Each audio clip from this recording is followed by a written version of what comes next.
Hello. So I believe you're able to see my screen on your end. So today I want us to discuss nutrition related problems in pregnancy. So we are still continuing with the pregnancy, nutrition during pregnancy. So you find that pregnant women, they experience various problems which may affect their diet or their dietary intake. In this case, how can you approach that? How can you talk to such a woman, as in how can you assist her? So in this case, we have a common problem, which is heartburn. And all these changes, you find that they are as a result of hormonal changes. So they may lead to discomfort, like heartburn. Heartburn, in this case, you find that it can affect the it can affect the food intake in terms of the amount of food that a person can take, or a specific type of food that you have to eat. So to manage this, you can advise a pregnant woman to avoid lying down immediately after eating. That is, they can give themselves some allowance. Then reduce fat consumption so that the food passes more quickly from the stomach into the small intestine. What happens is that once you take food that is rich in fat tend to float on top of the other food. Just like when you put fat in water, what will happen is that it will form a layer at the top. So that's also happen in the stomach, and that makes a person to have the set to feel full fast. So in this case, they can reduce the consumption of that of fat, such that our food is able to move very fast from the stomach to the intestine, as in it is increasing the gastric motility. Then avoid spicy food if they are not well tolerated, as in if this is what is causing heartburn, you should avoid it. They should avoid consuming liquid in between the meals, rather with milk to reduce volume and pressure in the stomach. Yeah, so they should consume for liquid, as in not during when they are eating, but maybe later uh, on their free time. Then women with severe cases may consume antacids if it is severe, if there is, as in if it is really affecting the food intake. Then the other condition is constipation. These are problems due to relaxation of their intestinal muscles, especially in late in pregnancy, when the fetus compete for space in the stomach. So you see, you have the GIT part, and we have the fetus pushing for space. So this can lead to relaxation of the intestinal muscles, affecting the gastric motility. Hence, it can lead to constipation. So pregnant women should maintain regular physical activity and consume more water and dietary fiber. Those are the three main ways in which you can be able to manage constipation. Then we have hemorrhoids. So this is where you have a condition characterized by a swollen vein of the rectum. It is due to constipation and leads to straining at defecation because it is painful. You see, there is a swollen vein on a person's rectum. This is as a result of constipation in most of the cases. So, as in a person feel pain while they are going for long call. So the way to modify this is, one, a person can take high fiber diet that can soften the stool, then daily exercise, and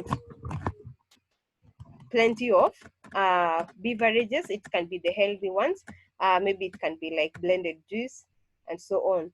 So, and also responding to urge for long call appropriately, as in you ensure that you go for long call when you need, as in to stop that the postponing issues. Once you postpone, it leads to accumulation of fat faces, and also remember at the rectum we have the reabsorption of water, so that can lead to constipation.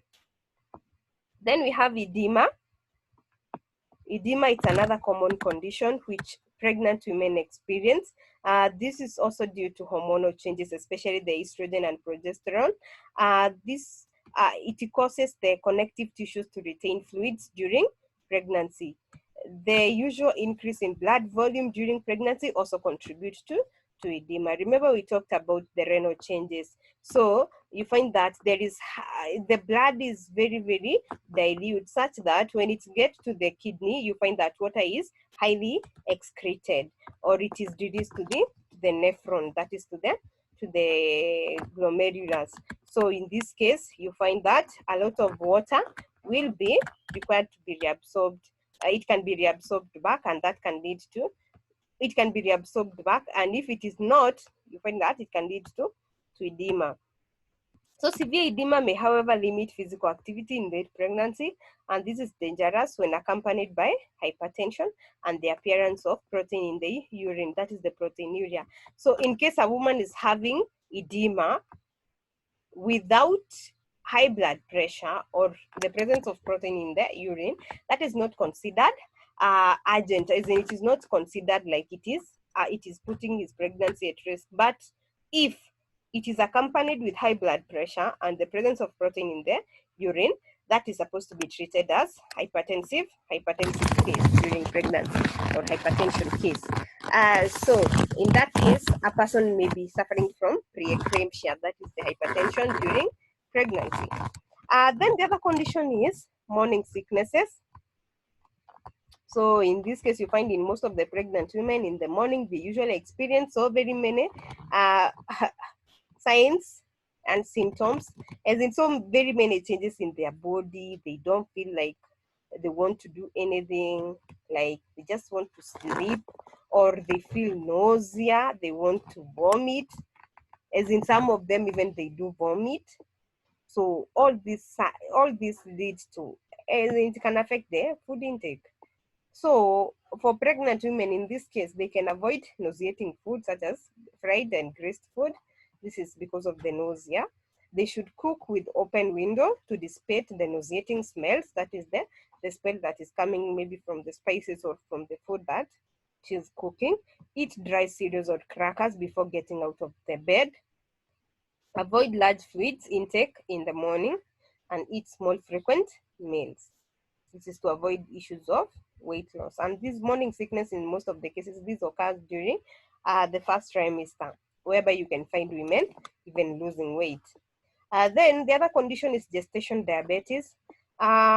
So in this case, you find that there is some hormones at the placenta that can antagonize the action of the insulin. You know, insulin is the one which is supposed to assist in the regulation of the blood sugar. So in this case, hormones which are secreted in the placenta, in this case we have, for example, estrogen. So in this case, you find that this hormone can work against the work of the insulin. Insulin is meant to reduce the blood sugar level. So in this case, you find that these hormones, they can stimulate the release of blood sugar into the bloodstream. So in this can lead to gestational diabetes, whereby you find a person previously they were not having high blood sugar, but when they get pregnant, they are diagnosed with high blood sugar. So this occurs especially between 20 to 28 weeks of pregnancy, and most of the women who are at risk of these are those who have the family history of diabetes. Though even you can find other cases. Also obese pregnant women, they at risk of suffering from gestation diabetes. So this should be managed just like diabetes case, as in the diet, that is, in this case, the diet should be low in carbohydrates, it should be low in fat, sodium should be regulated. Also the fiber intake should be increased, and so many other ways in which you're supposed to regulate the blood sugar level in the food. You use the small frequent meals, that is the small portions of carbohydrates, small portions of protein, then we have the large portion of vegetables. In this case, they're able to control their sugars, of which, since this person is already at risk of suffering from diabetes later on in their life, they can continue with that meal plan if it's possible. Also, physical activity, it's something that is supposed to be advocated for such case of women, since physical activity, exercise assists in the circulation of the blood sugar in the body, of the blood glucose in the body. Then another condition is anemia. So in this case, you find that women, most of the women, some of the women, they may suffer from anemia. And this is where you find that, remember we talked about the changes in the blood. We have hemodilution, whereby you find that the red blood cells are fewer than the amount of blood that is, the amount of fluid that is there. So this can make a person to suffer from anemia. And as a result, you find that women may diagnose with iron deficiency anemia, and this can make the pregnancy to be risky. As in, this a woman may be at risk of suffering of maybe having issues to do with preterm delivery, low birth weight, infant mortality, stillbirth, maternal mortality, and so on. And this is something that can be prevented. And this is why you find that currently pregnant women, they are always being they are supplemented with they're supplemented with that is they're supplemented with this common supplement IFAS. So in this case, this is an iron and folic acid supplement.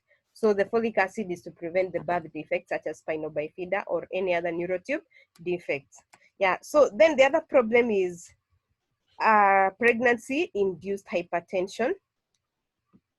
Pregnancy-induced hypertension, and this is actually a serious condition, and this is referred to as preeclampsia, a condition whereby you find that a person is having high blood pressure together with proteinuria, and this should be managed just like a hypertensive patient, whereby you need to control the fat intake and ensure that a person is using unsaturated fats.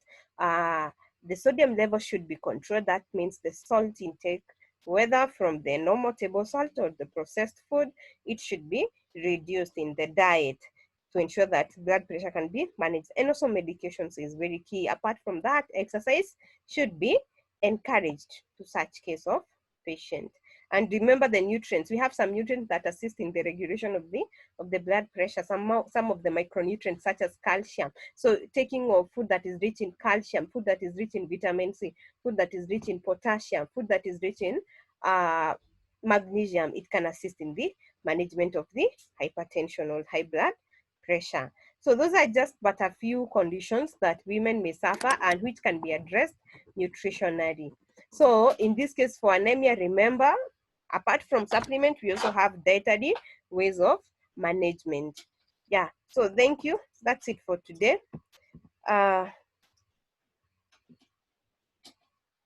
In case you have question, you can ask.